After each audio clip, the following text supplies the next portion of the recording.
कविकुलतिलक श्रीमत्त्रिविक्रमपण्डिताचार्य विरचित श्रीहरिवायुस्तुतिः।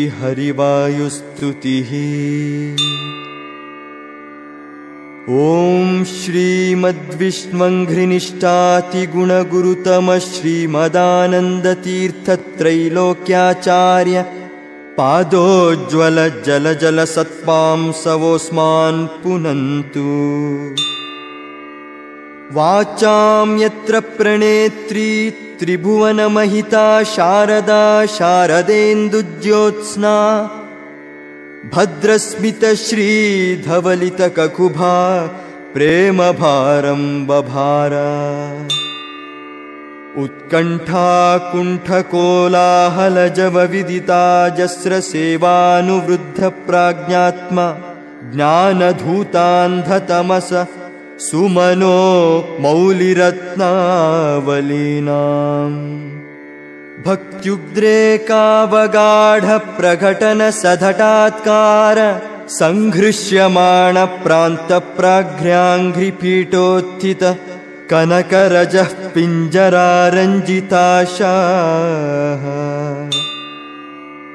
जन्माधिव्याध्युपाधिप्रतिहति विरहप्रापगाणां गुणानाम् अग्र्याणामर्पकाणां चिरमुदितचिदानन्दसन्दोहदानाम् एतेषामेष दोषप्रमुषितमनसां द्वेषिणां दूषकाणां दैत्यानामार्तिमन्धे तमसि विदधतां संस्तवेनास्मि शक्तः। अस्याविष्कर्तुकामं कलिमलकलुषेऽस्मिन् जने ज्ञानमार्गं वन्द्यं चन्द्रेन्द्ररुद्रद्युमणिफणिवयो नायकाद्वैरिहाद्य मध्वाख्यं मन्त्रसिद्धं किमुत कृतवतो मारुतस्यावतारं पातारं पारमेष्ट्यं पदमपविपदः प्राप्तुरापन्नपुंसाम्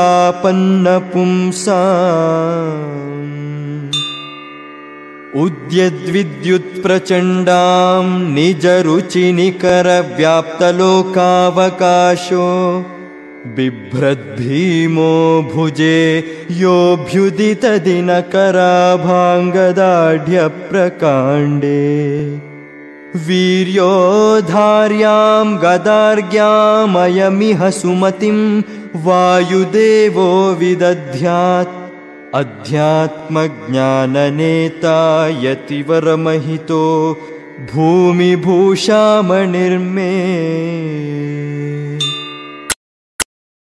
सारोत्तापनित्योपशमदसदयस्नेहः साम्बुपूरः प्रोद्यद्विद्यानवद्यद्युतिमणिकिरणश्रेणिसम्पूरिताशः श्रीवत्साङ्काधिवासोचिततरसरल श्रीमदानन्दतीर्थक्षीराम्भोधिर्विभिन्द्याद्भवदनभिमतं भूरि मे भूतिहेतुः। मूर्धन्येषोऽञ्जलिर्मे दृढतरमिहते बध्यते बन्धपाशच्छेत्रे दात्रे सुखानां भजति भुवि भविष्यद्विधात्रे द्युभर्त्रे अत्यन्तं सन्ततं त्वं प्रदिश पदयुगे हन्त सन्तापभाजाम् अस्माकं भक्तिमेकां भगवत उत ते माधवस्याथवायोः साभ्रोष्णाभीषु शुभ्रप्रभमभय नभो भूरि भूभृद्विभूति भ्राजिष्णुर्भूरुभूणां भवनमपि विभो भेदि भव्रे बभूवे येन भ्रूविभ्रमस्ते भ्रमयतु सुभृशं बभ्रुवद्दुर्भृताशान् भ्रान्तिर्भेदावभासस्त्विति भयमभिभूर्भोक्ष्यतो मायि भिक्षु ये मुं भावं भजन्ते सुरमुखसुजनाराधितं ते तृतीयम् भासन्ते भासुरैस्ते सहचरचलितैश्चामरैश्चारुवेषाः वैकुण्ठे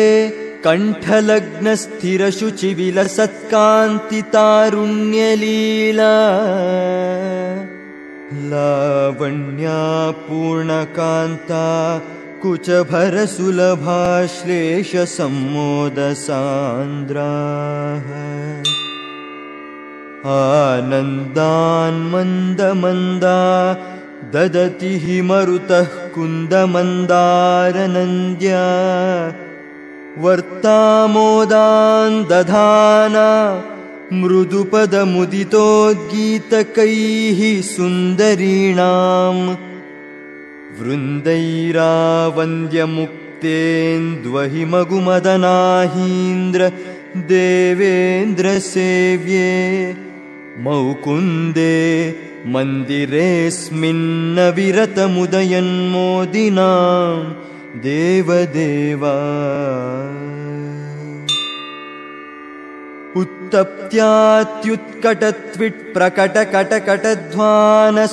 उत्तप्त्यात्युत्कटत्विट्प्रकटकटकटध्वानसङ्घट्टनोद्यद् विद्युद्व्यूढस्फुलिङ्गप्रकरविकिरणोत्क्वाथिते बाधिताङ्गान् उद्गाढं पात्यमाना तमसि तत इतः किङ्करैः पङ्किलेते पङ्क्तिर्गावणां गरिम्णां ग्लपयति हि भवद्वेषिणो विद्वदाद्या अस्मिन्नस्मद्गुरूणां हरिचरणचिरध्यानसन्मङ्गलानां युष्माकं पार्श्वभूमिं धृतरणरणिकस्वर्गिसेव्यां प्रपन्नः यस्तूदास्ते स अस्तेधि भवमसुलभक्लेशनिर्मोकमस्त प्रायानन्दं कथं चिन्न वसति सततं पञ्चकष्टेति कष्टे क्षुत्क्षामान् रूक्षरक्षो रधकरनखरक्षुण्णविक्षोभिताक्षान् आमग्नानन्धकूपे क्षुरमुखमुखरैः पक्षिभिर्विक्षताङ्गान् पूयासृन्मूत्रविष्ठाकृमिकुलकलिले तत्क्षणक्षिप्तशक्त्याः अस्त्रव्रातार्दितां स्त्वद्विष उपजिहते वज्रकल्पाजलूकाः मातर्मे मातरिष्वन् पितरतुलगुरो भ्रातरिष्टाप्तबन्धो स्वामिन् सर्वान्तरात्मन्न जरजरयितर्जन्म मृत्यामयानाम् गोविन्दे देहि भक्तिं भवति च भगवन्नूर्जितां निर्निमित्तां निर्व्याजां निश्चलां सद्गुणगणबृहतीं शाश्वतीमाशुदेव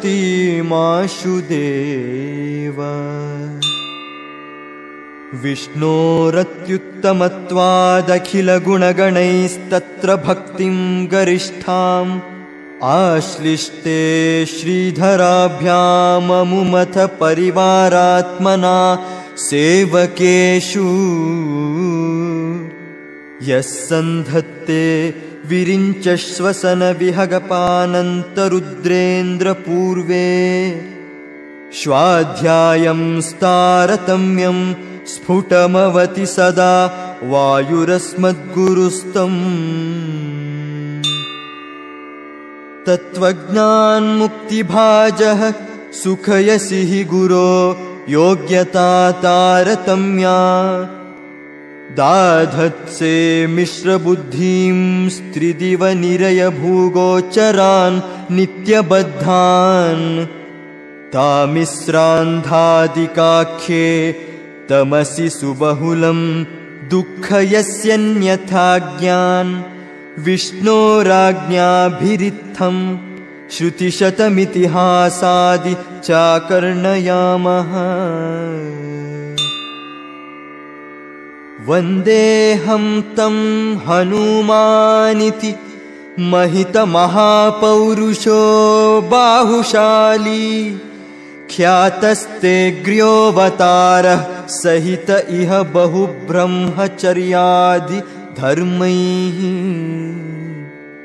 सस्नेहानां सहस्वानहरहरहितं निर्दहन् देहबाजाम् अंहो मोहापहो यस्पृहयति महतीं भक्तिमद्यापि रामे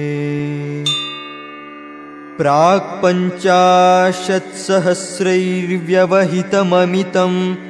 योजनैः पर्वतं त्वं यावत् सञ्जीवनाद्यौषधनिधिमधिकप्राणलङ्कामनैषी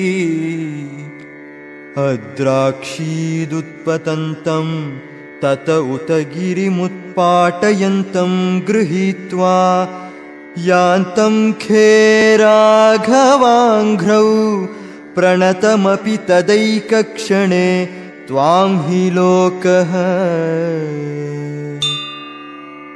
क्षिप्तः पश्चात् सलीलं शतमतुलमते योजनानां स उच्चस्तावद्विस्तारवांश्चाप्युपललव इव व्यग्रबुद्ध्या त्वयातः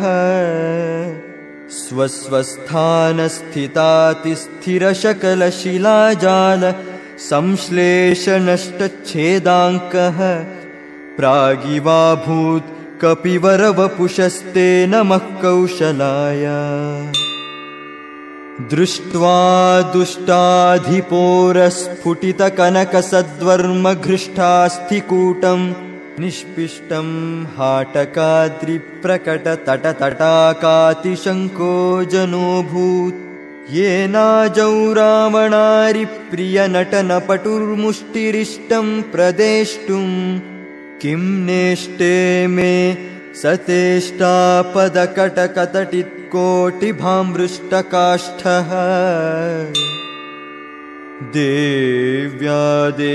देव्यादेशप्रणीतिद्रुहिण हरवरावध्यरक्षो विघाता द्यासेव्योऽद्यद्दयार्द्रः सह भुजमकरोद्रामनामा मुकुन्दः दुष्प्रापे पारमेष्ट्ये करतलमतुलं मूर्ध्नि विन्यस्य धन्यं तन्मन्भूयः प्रभूतप्रणयविकसिताब्जे क्षणस्त्वेक्ष्यमाणः जघ्ने निघ्नेन विघ्नो बहुलबलबकध्वंसनाद्येन शोचद्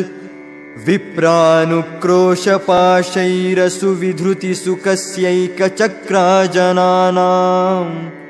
तस्मै ते देव कुर्मः कुरुकुलपतये कर्मणा च प्रणामान् किर्मीरं दुर्मतीनां प्रथममथ च यो नर्मणा निर्ममाथ निर्मृद्नन्नत्ययत्नं विजरवरजरासन्धकायास्थिसन्धीन् युद्धे त्वं स्वध्वरे वा पशुमिव दमयन् विष्णुपक्षद्विडीशम् यावत् प्रत्यक्षभूतं निखिलमखभुजं तर्पयामासिथासौ तावत्या योजितृप्त्या किमु वद भगवन् राजसूयाश्वमेधे क्ष्वेलाक्षीणाट्टहासं तव रणमरिहन्नुद्गदोद्दामबाहोः बह्वक्षौहिण्यनीक क्षपणसुनिपुणं यस्य सर्वोत्तमस्य शुश्रूषार्थं चकर्थस्वयमयमिह संवक्तुमानन्दतीर्थश्रीमन्नामन् समर्थस्त्वमपि हि युवयोः पादपद्मं प्रपद्ये दृह्यन्तीं हृद्रुहं मां द्रुतमनिलबलाद्रावयन्तीमविद्या निद्रां विद्राव्य सद्यो रचनपटुमतापाद्य विद्यासमुद्र वाग्देवी सा सुविद्या द्रविणदविदिता द्रौपदी रुद्रपत्न्याद्युद्रिक्ताद्राघभद्राद्रहयतु दयिता पूर्वभीमाग्नयात्ते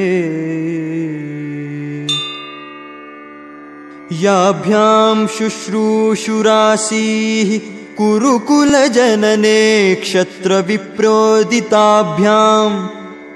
ब्रह्मभ्यां बृंहिताभ्यां चितिसुखवपुषा कृष्णनामास्पदाभ्यां निर्भेदाभ्यां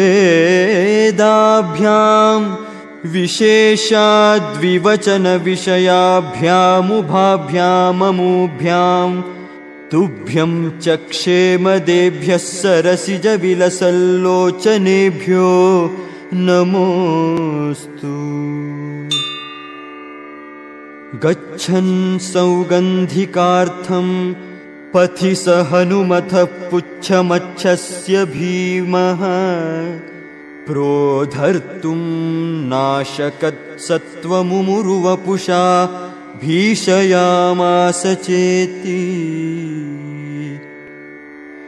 पूर्णज्ञानौजसोस्ते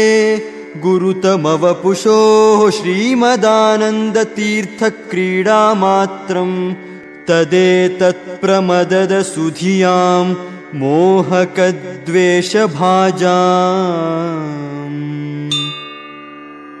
बह्वीः कोटिरटीकः कुटिलकटुमतीनुत्कटाटोपकोपान् द्राक्चत्वं सत्वरत्वाच्छरणदगदया पोथयामासिथारीन्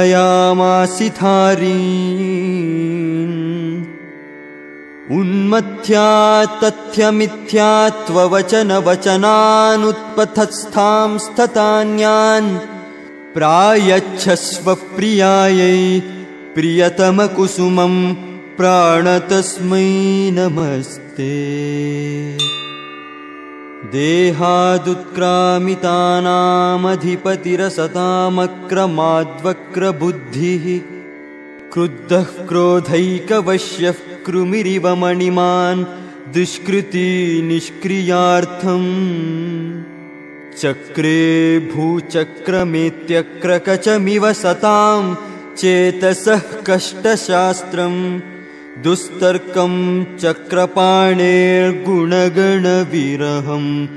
जीवतां चाधिकृत्य तद्दुष्प्रेक्षानुसारात् कतिपयकुनरैरादृतोऽन्यैर्विसृष्टो ब्रह्माहं निर्गुणोऽहं वितथमिदमिति ह्येष पाषण्डवादः तद्युक्त्या भासजालप्रसरविशतरुद्दाहदक्षप्रमाण ज्वालामालाधरोऽग्निः पवनविजयते देवतारस्तृतीयः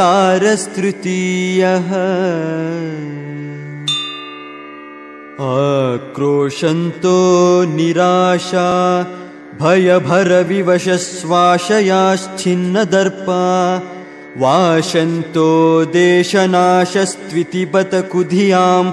नाशमाशादशाशु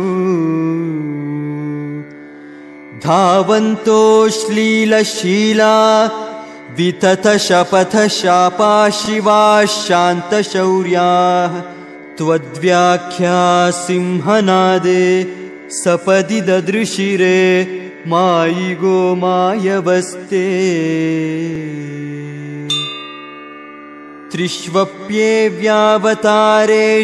त्रिष्वप्येव्यावतारेश्वरिभिरपघृणं हिंसितो निर्विकारः सर्वज्ञः सर्वशक्तिः सकलगुणगणा पूर्णरूपप्रगल्भः स्वच्छस्वच्छन्दमृत्युः सुखयसि सुजनं देवकीं चित्रमत्र त्राता यस्य त्रिधामा जगदुतवशगं किङ्करा शङ्कराद्याः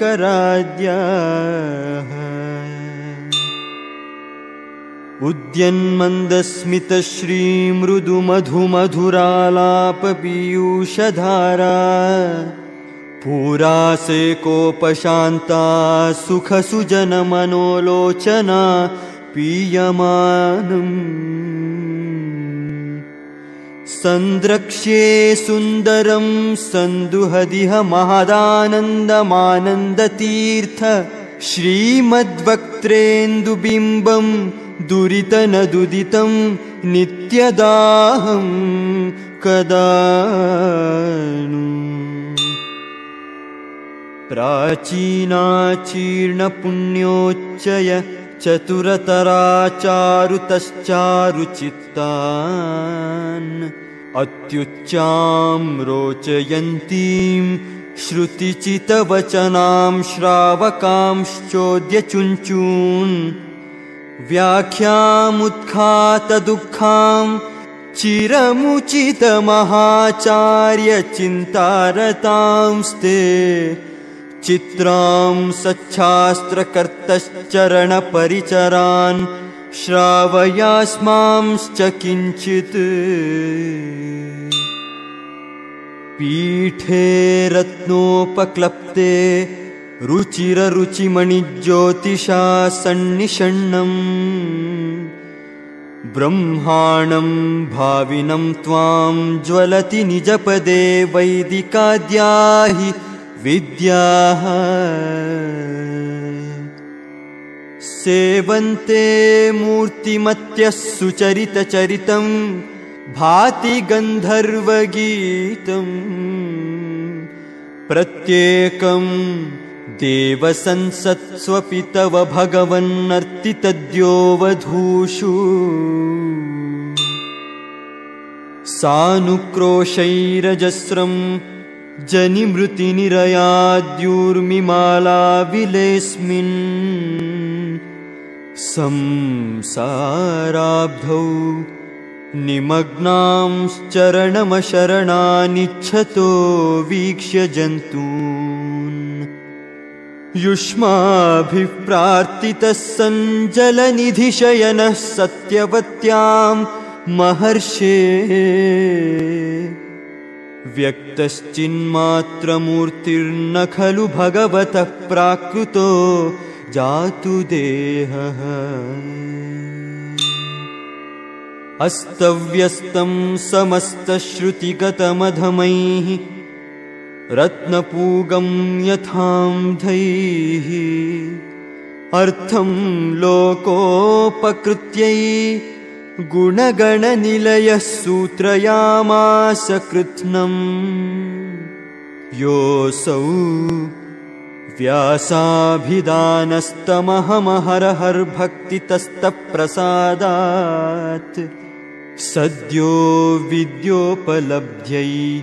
गुरुतमम गुरुं देवदेवं नमामि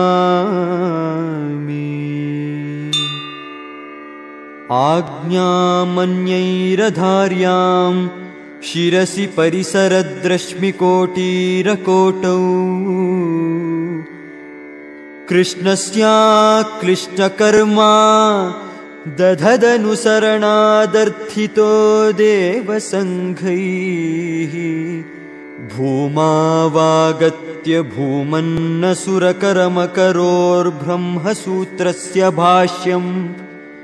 दुर्भाष्यं व्यस्य दस्योर्मणिमत उदितं वेदसद्युक्तिभिस्त्वम् भूत्वा क्षेत्रे विशुद्धे द्विजगणनिलये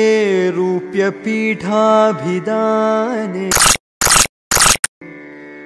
तत्रापि ब्रह्मजातिस्त्रिभुवनविशदे मध्यगेहाख्यगेः